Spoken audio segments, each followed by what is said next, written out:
मोहतरमा की बरसी भी है और आज के दिन के हवाले से क्या मैसेज देंगे और क्या प्रोग्राम शेड्यूल्ड है, कोई जो है तो उनका सीसी का इजलास? जी बहुत शुक्रिया। आपको पता है कि 27 दिसंबर को पाकिस्तान पीपल्स पार्टी के लिए और सारे जमहूरी पसंद जो अब लोग होते हैं दुनिया भर में और ख़ास तौर से पाकिस्तान में, उनके लिए ये दिन एक बहुत अहम और हमारे लिए काला दिन होता है, क्योंकि हमसे हमारी आलमी पाए की लीडर छीन ली गई और उनकी शहादत इंसानियत के कत्ल के मुतरादिफ है। वो खड़ी थीं और सबके सामने इलेक्शन कैंपेन में उन्होंने कोई झिझक नहीं दिखाई, कोई पीछे नहीं हटी। उनकी दिलेरी इस कदर उनको कदावर छोड़ गई है सबके लोगों, सबके दिलों में और जहन में, कि हम देखते रहे कि उन्होंने बिल्कुल इसी तरह सूरज के सामने खड़े होके चेहरा अपना सामने करके दहशतगर्दी को ललकारा। कहा कि पाकिस्तान में अगर कोई झंडा लगाता है जो पाकिस्तान का अलम नहीं है तो वो उन्हें भी देख लेंगी। आखिरी जलसे पे आप सब थे, आपको याद होगा, उन्होंने कहा मैं बचाऊंगी आप बचाएंगे। ये तारीखी तकरीर आज उनके बेटे चेयरमैन बिलावल भुट्टो जरदारी जो फॉरेन मिनिस्टर भी हैं पाकिस्तान के, वो इसका भी हवाला देंगे। आज हमारा जलसा होगा गढ़ी खुदा बख्श में। और आपको पता है कि पाकिस्तान के जमहूरी पसंद क़ुव्वतों के लिए, लोगों के लिए, पीपल्स पार्टी के जियालों के लिए 27 दिसंबर को सारे रास्ते गढ़ी खुदा बख्श की तरफ जाते हैं। तो हम इसी सफ़र पर गामजन हैं और उन्होंने जो हमें मशअल राह दिखाई है उसी पर रहेंगे। ज़ाहिर है ये सोच दिल में ख्याल तो आता है कि वो ज़िंदा होती तो पाकिस्तान किस रास्ते पर होता और कहाँ होता। और उनकी बेटी ने भी आज कलम बंद किया है अपनी सोच, इसके हवाले से आसिफा भुट्टो ज़रदारी ने न्यूज़ अखबार में 2 जरीदों में। तो इंशाअल्लाह हम आज तजदीद वफ़ा भी करेंगे, उनकी शहादत की बात भी करेंगे और उनके साथ अपना हमारा जो तो दिल का रिश्ता है, मेरा तो कम से कम दिल का रिश्ता है और सारी पीपल्स पार्टी का, वो अपने आप को। बीबी ये बता दें कि तहरीक इंसाफ जो है वो इलेक्शन मांग रही है क्योंकि मुल्क के माशी हालात बहुत ख़राब हैं उनके मुताबिक। आप कब तक इलेक्शन देख रही हैं? देखिए, माशी हालात तो वो ख़राब करके गए, ये कोई बात सुनता नहीं है और सोचता नहीं है कि इन्होंने PTI ने 4 साल में जो कर्जे लिए वो दुगने थे किसी भी हुकूमत के होते हुए। यानी 70 साल में पाकिस्तान का कर्जा 28 बिलियन अरब था, ठीक है, अरब था, 100 अरब था, और ये जब गए हैं 4800 अरब था। अब आप सोचें 48 बिलियन 100 बिलियन, ये कैसे हो सकता है कि जो 28 तक पूरी हुकूमतों ने किया, इन्होंने मतलब बगैर सोचे समझे, ये गवर्नमेंट तो नहीं चला रहे थे, ये अपनी इक़्तिदार की एक जो इनको हविस है उसी को फ़रोग देने के लिए, अपनी अना को प्ले करने के लिए यही कंटेनर पे खड़े होते थे। उनके जहन में हुकूमत का भी यही मतलब है। तो इनकी जो तबाहकारियाँ हैं, और हम बहुत कॉन्शियस हैं कि अवाम किस दबाव में है, फूड इन्फ्लेशन का क्या हाल है, पेट्रोल गैस की क्या कीमतें हैं, ये सब देखिए हम रोज़ बात करते थे, जैसा ये दिल पे ये बिल्कुल लगता है। ख़ास तौर से पाकिस्तान पीपल्स पार्टी के जो लोग हैं वो सोचते हैं कि हम तो अवाम दोस्त लोग हैं, मुतवस्सित तबके और जितने भी पसमानदा तबकात हैं, मज़दूर, हारी, किसान, सबके साथ हम ही खड़े होते हैं। तो सबसे दबाव तो ज़ाहिर है वहीं आ रहा है। तो हम बिल्कुल कॉन्शियस हैं कि जितनी जल्दी हो सके जिस डिफ़ॉल्ट की तरफ ये हुकूमत जिस गड्ढे के सामने ये छोड़ के गए थे, हम उसे वापस लेकर आएं। और ये बड़ी दुश्वार काम है जी। इन्होंने 70 साल का काम 4 साल में कर डाला, जो तबाहकारियाँ कोई नहीं कर पाया। और इस वक्त भी आप देख रहे हैं दहशतगर्दी के भी अलम वापस नज़र आ रहे हैं, उनके असरात बलूचिस्तान में नज़र आ रहे हैं, खैबर पख्तूनख्वा में नज़र आ रहे हैं। तो बहुत नाजुक मौका है पाकिस्तान के लिए, और इसीलिए हम मोहतरमा शहीद की याद इस वक्त ख़ास ताज़ा होती है, क्योंकि इन सारी चीज़ों के सामने वो डट के खड़ी थी। मैडम ये बताइए, मुफ्ती इस्माइल साहब कह रहे हैं, मुफ्ती इस्माइल नहीं, आप मुझे जी 75 साल पाकिस्तान बने हुए हैं, उसके बाद जो है एक दूसरे पे जो है पार्टी जो है इल्जाम लगाते रहते, असल इसका जिम्मेदार कौन है, कौन मईशत पाकिस्तान की खराब कर रहा है? और अब मैंने आपके सवाल का जवाब दे दिया है जी। मैंने आपके सवाल का बहुत ठोस जवाब दिया है, कौन जिम्मेदार है।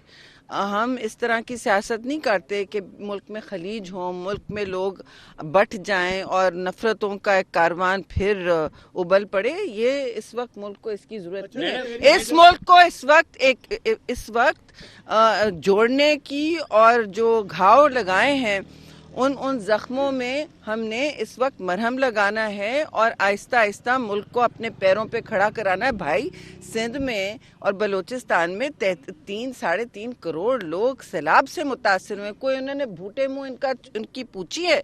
किसी ने पूछा है पीटीआई वालों ने कि क्या तबाहकारियां सैलाब की हुई हैं, कि माहौलियात की तब्दीली के बारे में उन्होंने कुछ कहा है? उन्होंने 1-2 टेलीथॉन्स करके गायब हो गए।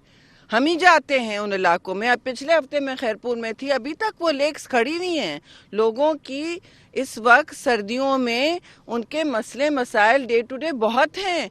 8 मिलियन लोग अभी भी हैं जो पानी के नज़दीक खड़े हैं और 2 करोड़ लोग अभी भी हैं। और यूएन रिपोर्ट ही पढ़ लें बाबा, यूएन रिपोर्ट पढ़ लें कि 2 करोड़ लोग अभी भी मुतासिर हैं। इसका क्या मतलब? उनको उनकी रोजगार, उनका खाना, उनका पीना, उनकी सर पे छत, उनकी नौकरियां, ये उनके क्रॉप्स, ये सब मुतासिर हुए हैं। तो ये काम करने का बजाय उसके उन्होंने एक दफा मुंह से फूटा है कि क्या करना है। खैबर पख्तूनख्वा में भी जो 1 महीने की तबाहकारी हुई, उसके लिए भी हमें करना पड़ा। ठीक, हम बिल्कुल करेंगे। वफाक में की जिम्मेदारी और हम सारी वफाकी पार्टियां हैं। ये तो कोई कह नहीं सकता कि हमने काम नहीं किया, और ये हम आगे भी हमें करना है। Thank you. Thank you madam.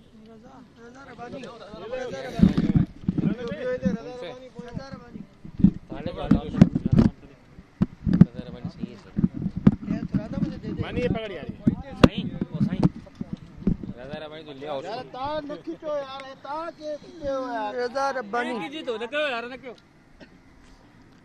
इधर से निकालेगा उसको।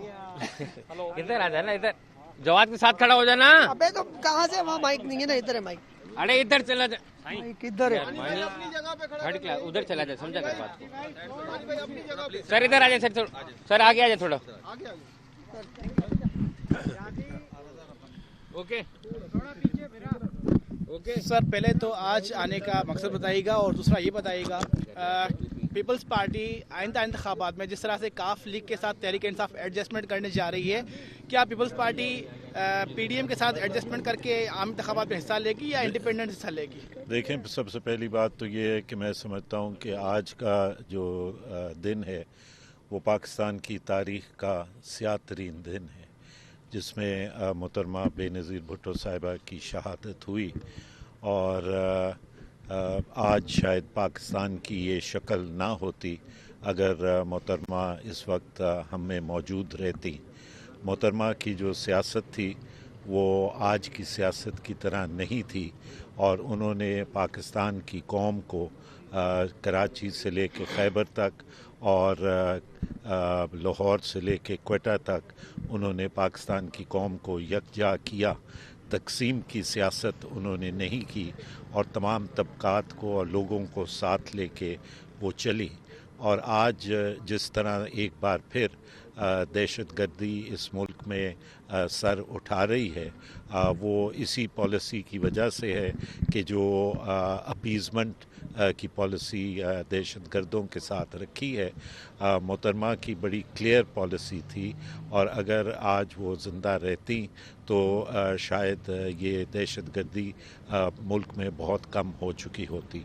जहाँ तक आपके सवाल का ताल्लुक़ है, मैं समझता हूँ कि ये पार्टी की सेंट्रल एग्जीक्यूटिव कमेटी जब अक्टूबर के अंदर 2023 में इंतखाबात का वक्त आएगा तो पार्टी की सेंट्रल एग्जीक्यूटिव कमेटी उस वक्त बैठेगी और फैसला करेगी कि आया वो अकेले इलेक्शन लड़ेंगे या इत्तेहाद पीडीएम के साथ इलेक्शन लड़ेंगे। ये पार्टी की सेंट्रल एग्जीक्यूटिव का फैसला होगा।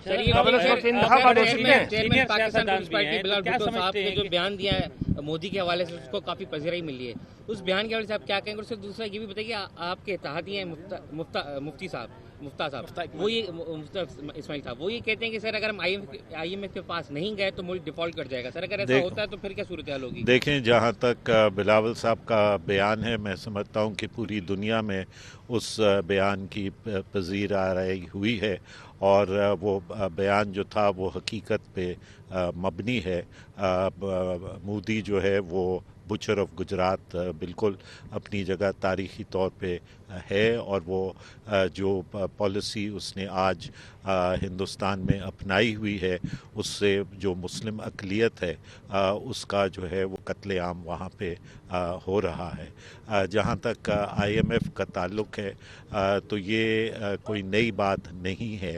बैनुल-अक़वामी मालियाती साम्राज्य ने हमेशा तरक्की पसंद और तरक्की पजीर मुल्कों को जो है वो अपने साए तले करने के लिए अपने स्ट्रेटिजिक इंटरेस्ट को रीजन के अंदर पाए तकमील पहुंचाने के लिए उसको इस्तेमाल किया है। लेकिन मुझे पूरा यकीन है कि मौजूदा हुकूमत जो है जिसका पीपल्स पार्टी हिस्सा है वो मुल्क को डिफ़ॉल्ट की तरफ नहीं जाने देगी। Thank you sir.